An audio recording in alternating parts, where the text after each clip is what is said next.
Hi, I'm sure all of you know this already, but data are facts.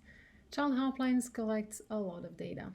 Each time a child or a young person contacts a child helpline, that contact is carefully recorded by the child helpline. Therefore, child helpline data represents an accurate representation of the children and young people who contact child helplines and of their concerns and the issues that they face. As always, when managing data about humans, there are a few important basic principles that we need to respect. Confidentiality is key to establish trust in the service. Child helplines can either guarantee the full anonymity of the callers, or they must ensure the privacy of the callers and the security of the data that they collect and store. They should only share aggregated anonymized data with external partners. Comparability is crucial. Child helplines should have a systematic process to record data for each contact so that data are always categorized in the same way. But of course, what makes data important are the insights that one can draw from analyzing the data. First of all, child helplines can use data to improve their services internally. For example, data can help identifying which are the busy days of the week or hours of the day, which in turn allows to adjust the counselor schedules. Second, child helplines can share their data with external partners, and this can be a really powerful way to make a case. For example, child helplines might want to do some awareness raising following the trends and key issues identified through the data analysis. At the start of the pandemic in 2020, CHI and CPAOR started collaborating, and part of that collaboration included support to child helplines to leverage their data in humanitarian contexts. You will hear more about this from my colleague. Child helpline data provide crucial insights into the issues faced by children. Children have a voice, and we need to ensure that we listen to them. Child helpline data can answer some really important and interesting questions. For example, when do things happen? What are the trends? They can help us with who questions, who calls the child helpline. Child helpline data can also help us with where questions, where are calls coming from? And the data can also help us with what questions, what are the biggest issues, what are the referral pathways?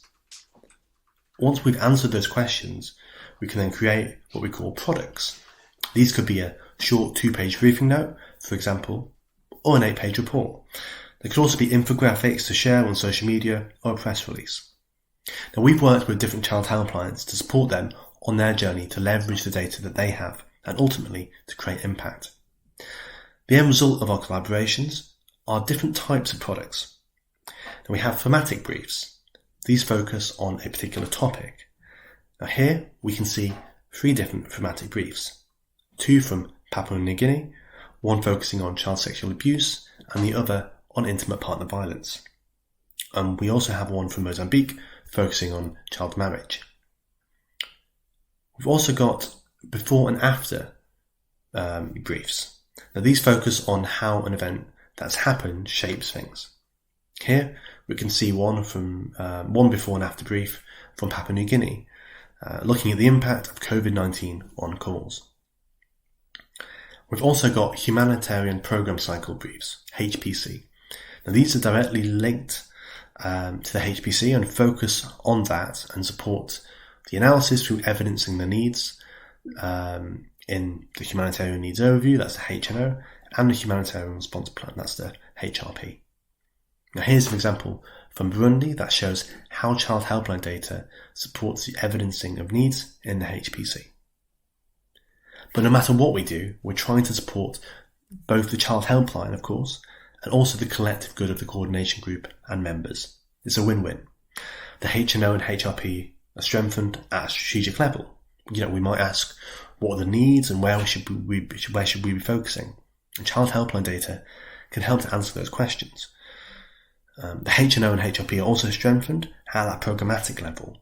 We might be asking, how do we respond? And child helpline data can also help to answer those types of questions as well. We also have advocacy efforts in the coordination group, and those can be supported by evidence, and child helpline data can be a part of that.